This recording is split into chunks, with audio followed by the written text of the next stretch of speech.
मोदी है तो मुमकिन है, मोदी मोदी मोदी ले मोदी का बुक है। ठीक है, इसमें हमारा संविधान संविधान होता है कि देश में प्रत्येक नागरिक को समान अधिकार मिलना चाहिए। यहाँ देखिए आर्टिकल 19 क्या कहता है कि आर्टिकल 19 कहता है कि हम सभा कर सकते हैं, हम सभा कर सकते हैं, संगठन बना सकते हैं। ठीक है, भारत के किसी भी क्षेत्र में बढ़ सकते हैं और सब ये सारा हमारा मौलिक अधिकार है जिसे हम स्वतंत्रता का अधिकार कहते हैं। लेकिन आज सोनम वांगचुक सर के बारे में जो होता है हंगर स्ट्राइक पे है, तो ये एक चीज हमें समझ नहीं आ रहा है कि इस सरकार के नियत में क्या चल रहा है। मौलिक अधिकार बता रहा, आर्टिकल 19 हमें कहता है कि हम किसी भी क्षेत्र में शांतिपूर्ण तरीका से सरकार का विरोध भी कर सकते हैं, प्रदर्शन कर सकते हैं। सरकार का विरोध कर रहे हैं, सरकार का विरोध किस लिए किया जा रहा है? सोनम वांगचुक सर ऐसा क्यों कर रहे हैं? क्योंकि वह देश में जो भी अभी आप हम वो हमारा दुर्भाग्य है जो इस सरकार के अंडर में हम लोग रह रहे हैं। और वो जानते हैं क्यों रह रहे हैं? भारत में हम सभी को नहीं कहते, कुछ अनपढ़ जो होते हैं जिसे दिमाग जो होता है घुटना में होता है, और वो व्यक्ति क्या करते हैं, आंख मूंद के सपोर्ट करते हैं। लोकतंत्र से ज़्यादा आजकल भारत का डेमोक्रेसी जो है वो डेमोक्रेसी नहीं है, और लोकतंत्र के बजाय भीड़ तंत्र बन गया। तो इसीलिए सभी नेता भीड़ में अपना अपना क्या करते हैं, वोट जिताने के लिए। देख रहे हैं ना क्या क्या कर रहे हैं। कहीं का एग्जाम्पल लीजिए, बिहार का फ्री रेबड़ी का बांटना। गरीब कल्याण कीजिए, उस शर्त पे कीजिए। कोई भी गरीब कल्याण करते हैं उसमें आप जब इलेक्शन आता है उस समय आपका गरीब कल्याण का मोह जागता है। 5 साल क्या करते हैं? कुछ नहीं करते।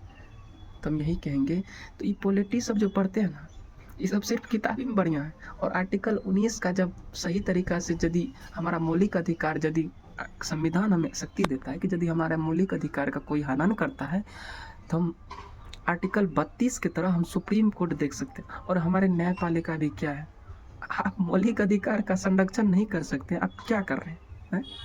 जब वो शांतिपूर्ण धरना हो रहा है तो उसमें आप उसको तो आप संज्ञान नहीं ले सकते हैं। जब सरकार वो नहीं कर सकता तो आप तो स्वतंत्र हैं, न्यायपालिका स्वतंत्र है, तो स्वतंत्र में आप तो उस पर देख सकते हैं कि संविधान का मौलिक अधिकार का संरक्षण कीजिए, आर्टिकल 19 का संरक्षण कीजिए। आपका आर्टिकल 19 का संरक्षण हो रहा है, शांतिपूर्ण धरना का आप लोग उठवा लेते हैं, पुलिस उठवा लेता है। आप लोग कब हस्तक्षेप करिएगा? आजकल तो ये भी हो गया कि आप क्या आरोप लगाएं। आजकल का सिस्टम फुल्ली करप्शन हो चुका है, और इस करप्शन में जो इस सबको जो अंधभक्त होते हैं, पापा जिसके होते हैं, वो सब क्या करते हैं कि कुछ नहीं उसका जान पहचान है, कुछ वो बुझेगा नहीं, सिर्फ हो करेगा। हम भी सपोर्ट हैं, हम भी हिंदू हैं, हमें भी भगवान का, हमें भी सारे भगवान की पूजा करते हैं। लेकिन ऐसा नहीं कहते हैं कि तुम आंख बंद करके कोई तुम्हारे बोलने के लिए, हमको लग रहा है कितना भी बोलेंगे ना तो बहुत कम हो जाएगा। तो हम सपोर्ट करते हैं सोनम वांगचुक सर का। प्लीज़ आप लोग जितने भी हैं उसे सपोर्ट कीजिए, और एक लोकतंत्र को, इस सरकार को उखाड़ के फेंकिए। कोई भी सरकार हो, चाहे कोई भी सरकार हो, यदि वह जनता की संविधान का उल्लंघन कर रहा है तो उस सरकार को आप लोग गोर लग के कहते हैं, जो भी भागते हैं। आप लोग सोच समझ के सोचिए, समझिए, और कम से कम इतना सोचिए कि क्या सही बुरा का कम से कम तर्क कीजिए। इसीलिए आप कहीं भी देखिए, हर जगह करप्शन हो रहा है, हर जगह पेपर लीक हो रहा है। इंडिया का, अरुणाचल का, प्रदेश का देखिए, मणिपुर का। अब कोई भी किसी से रिजाइन क्यों मांगेगा?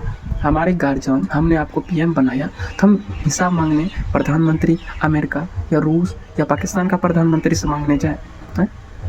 आप धर्मेंद्र प्रधान, आप शिक्षा मंत्री हैं, शिक्षा में आपका कौन सा ऐसा पेपर है जो लीक नहीं हो रहा है? कसा कैसे जाता है यह बता रहे हैं।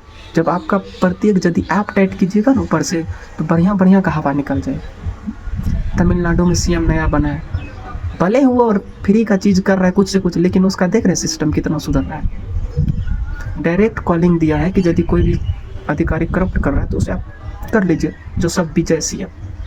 वो सब हमारा दुर्भाग्य है, अनदर जो राज्य है उस सबका दुर्भाग्य है कि हमारे देश में ऐसा लोग को आता भी है तो उसे नहीं जिताते हम लोग, क्योंकि हम लोग मूर्ख हैं, जाहिल हैं, अपना भविष्य को हम लोग खुद अपना कुल्हाड़ी मारे। तो कम से कम धर्मेंद्र प्रधान, तुम तो इस्तीफा दे ही दो। क्यों? क्योंकि तुम कहोगे तुम सांसद हो, तुम्हारे खुद अधिकार का कुछ नहीं पता है कि तुम्हें क्या करना चाहिए। कौन ऐसा एग्जाम है जो तुम नहीं करवाते? लगभग हर राज्य में कुछ ना कुछ पेपर लीक हो रहा है, हर देश में तुम्हारा सेंट्रल लेवल का एसएससी लीक हो रहा है। ऐसा कौन एग्ज़ाम है, जब तुमसे नहीं समझ रहा है तो तुम रिज़ाइन करो।